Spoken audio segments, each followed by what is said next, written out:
Title: The Long Road Through Helheim. Eirik did not wake. There was no moment of gasping breath, no sharp recollection of the spear that had pierced his ribs. He simply was, standing, drifting, existing in a world where the air held no warmth and the ground bore no reflection of his passing. Helheim stretched before him in a vast and lifeless expanse. The sky above was neither day nor night, but a stagnant grey, shifting like a bruise against the firmament. The land was cracked and barren, pocked with rivers of blackened ice that did not flow. Bones, some large as longships, jutted from the ground like the remains of forgotten gods. No wind howled, no sun burned. The silence was absolute. And then came the whispers. They slithered through the mist, soft and indistinct, tugging at the edges of his mind, words spoken in a tongue older than the gods, a language of the lost. Eirik turned, but there was no one there. Only the fog rolling in slow waves, thicker than smoke, shifting like the breath of something unseen. He should not have been here. He had fought. He had bled. He had died with a weapon in hand. The gates of Valhalla should have opened for him, golden and bright, where his father and kin feasted and waited for Ragnarok. But the gods had been silent. Instead, there was only this. A path stretched ahead, cobbled with stone blackened as if burnt. It led toward a great hall, its doors set wide beneath an arch of rib bone. The structure loomed in the distance, shifting like a mirage, flickering between solid and spectral.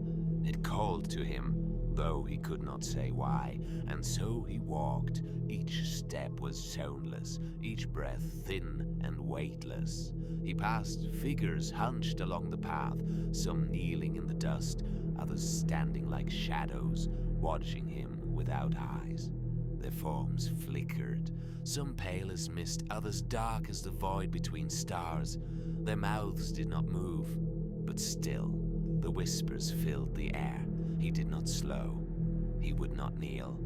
At the doors of the great hall, he stopped. Inside, the air smelled of earth and old decay. The hall stretched impossibly far, its ceiling lost to darkness, its walls built from stone that pulsed as if alive.